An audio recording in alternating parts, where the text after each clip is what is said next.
Bonjour, mon nom est Jacques Martel et je suis l'auteur du livre « Le grand dictionnaire des malaises et des maladies ». Paru pour la première fois en 1998, cette première édition.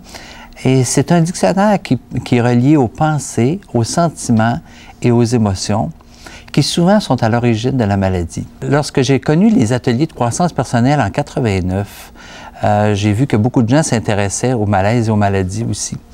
Mais il y a des gens qui allaient chercher dans les livres, dans l'autre, un autre auteur. Ils se retrouvaient un peu dans un peu dans l'autre, un peu moyennement dans un autre aussi. Alors l'idée m'est venue, je dis, on va sortir un livre où la plupart des gens vont pouvoir se retrouver. Alors de là est née en 91, janvier 91, l'idée du grand dictionnaire des malaises et maladies qui a sorti pour la première édition le 1er avril 1998. Et de 1998 à 2007, il s'en est vendu plus de 120 000 exemplaires de la première édition. On peut se dire aussi pourquoi qu'un dictionnaire comme celui-là, depuis 1998 à 2007, s'est vendu à plus de 120 000 exemplaires, c'est qu'il rejoint les gens. Et il nous rejoint. On se sent directement concerné. Alors, c'était vrai pour la première édition, mais j'ai envie de dire, ça l'est encore 4 ou 5 fois plus vrai pour la deuxième édition, parce qu'on est allé chercher des mécanismes encore plus raffinés qui fait en sorte que, dans certains cas, il est arrivé quelquefois que les gens qui ont lu le grand dictionnaire des malaises et maladies, simplement parce qu'ils ont compris ce qu'ils vivaient, parfois il y a des guérisons qui se sont avérées, qui se sont manifestées. Mais loin de moi le fait de dire ben, « achetez le dictionnaire et vous allez guérir ». Non, mais c'est une piste. Hein, et c'est une piste intéressante et c'est une piste de compréhension, de nous connaître nous-mêmes et peut-être aussi de nous aider à connaître ce que vivent les gens alentour de nous. Par exemple, le cancer du sein. Souvent, le cancer du sein, ça provient d'une personne ou d'une femme qui s'en fait beaucoup pour ses enfants ou ce qui représente ses enfants. Alors, la deuxième partie est importante parce que ce qui représente ses enfants, parce que des fois, des gens vont dire « Oui, mais telle personne que je connais a eu le cancer du sein, mais bon, elle n'a pas d'enfant. » Oui, mais je viens de dire « ou ce qui représente ses enfants ». Alors, quand on sait comment le cerveau fonctionne, par exemple, si une femme, elle a un petit-neveu qu'elle aime comme son enfant et qu'elle s'en fait beaucoup pour lui, alors qu'est-ce qui arrive? Comme mon enfant, pour le cerveau, c'est mon enfant. Voyez-vous? Alors, ça peut être suffisant pour créer ce surstress-là et déclencher ainsi ce qu'on appelle le cancer du sein. Si une femme, par exemple, travaille dans un, je ne sais pas moi, un bureau, et elle a un projet. Hein? Souvent, on va dire « Ah, c'est mon bébé. Hein? C'est mon bébé. » Qu'est-ce qui arrive si on fait des coupures budgétaires? Alors, ce qui arrive, c'est que le bébé en question est en danger de mort. Alors, ça peut créer un stress énorme, et ce qui fait que ça peut déclencher aussi la maladie. Alors, si une ou l'autre des situations que je viens de mentionner n'est pas le cas, je pourrais dire aussi, ben, une femme avec son conjoint, femme auprès de son conjoint, l'amoureuse, mais il y a peut-être une partie que cette femme-là s'occupe de son mari comme si c'était son enfant, hein?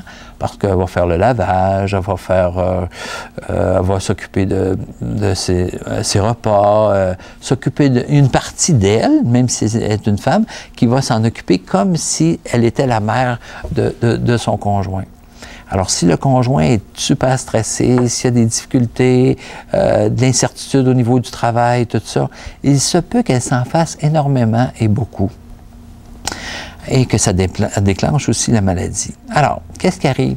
Le fait de savoir d'où provient les sentiments et les émotions qui peuvent amener à déclencher la maladie fait en sorte que, bon, même si dans le cas du cancer du sein, qu'une personne doive se faire opérer ou avoir un traitement quelconque, même si médicalement parlant, on dit par la suite à la personne « Madame, vous êtes guérie », et qu'elle continue à s'en faire pour ses enfants ou ce qui représente ses enfants, ce qui peut arriver, c'est que dans les mois ou les années à venir, elle déclenche à nouveau un cancer. On dira à cette personne, ben, « Madame, vous faites une rechute ».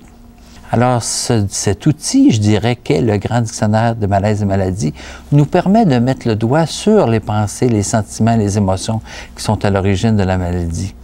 Pourquoi c'est important? Alors, ça peut être un outil important pour la prévention, parce que lorsque je sais que si je suis en surstress et que je vis une situation de stress tellement importante, le cerveau, lui, va fonctionner pour basculer, pour se débarrasser de ce surstress-là, parce que ça l'empêche de fonctionner.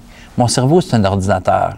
Alors, pour mieux faire fonctionner, ce qu'il fait, et c'est un mécanisme qu'il sait ou qu'il connaît ou qu'il fait depuis des milliers d'années, il transforme le surstress psychologique en un stress biologique sous forme de maladie pour libérer le cerveau du surstress dans une optique de survie de l'espèce. Lorsqu'il y a des milliers d'années, j'étais en surstress, qu'est-ce qui arrivait? Si j'étais quelqu'un qui allait à la chasse, je risquais de mourir. Pourquoi? Parce que si je suis en surstress, à ce moment-là, je risque de ne pas être suffisamment efficace à la chasse et de ne pas ramener le gibier qui va nourrir ma famille. Si je suis en surstress, je suis en danger de mort. Pourquoi?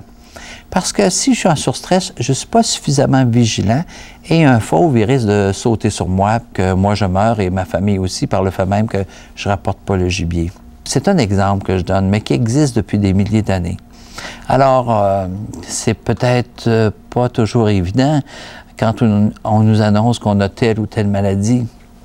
Mais quelque part, on devrait dire merci lorsqu'on nous annonce quelque chose comme ça, parce que notre corps physique, le cerveau, je dirais, a pris la meilleure décision qu'il connaissait et qu'il fonctionne comme ça depuis des milliers d'années. Alors, ce qui est intéressant, voici en quoi cet outil qui est le dictionnaire est un outil tout à fait intéressant, c'est que si j'arrive à trouver la solution à cette situation émotionnelle au niveau des pensées qui m'a amené à déclencher la maladie, bien, le cerveau, lui, peut se revenir au programme original et on va appeler ça la guérison.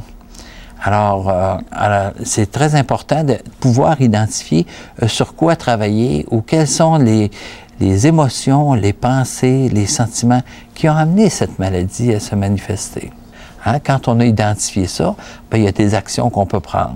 D'être plus détaché. D'être plus détaché, ça ne veut pas dire qu'on n'aime pas, par exemple, nos enfants, mais on peut en être plus détaché. Si je pense que c'est possible, non seulement je pense, mais je crois ou je sais que c'est possible. Alors là, je vais faire des démarches, je vais aller voir des gens, je vais aller voir, par exemple, le médecin qui est le plus ouvert à m'écouter pour prendre la meilleure thérapie, le meilleur traitement qui est le plus approprié pour moi, ou des choses comme ça. Alors, c'est ça que ça amène. Ça nous amène, dans le fond, vers plus d'amour, de sagesse et de liberté. On découvre, hein, des fois, quand les gens l'ont la première fois là-dedans, ils sont fascinés parce qu'on découvre des choses sur nous autres, sur notre fonctionnement, sur ce qu'on est. Alors, on a beaucoup de joie et d'intérêt à consulter un livre comme celui-ci et c'est ce que je vous souhaite. Merci.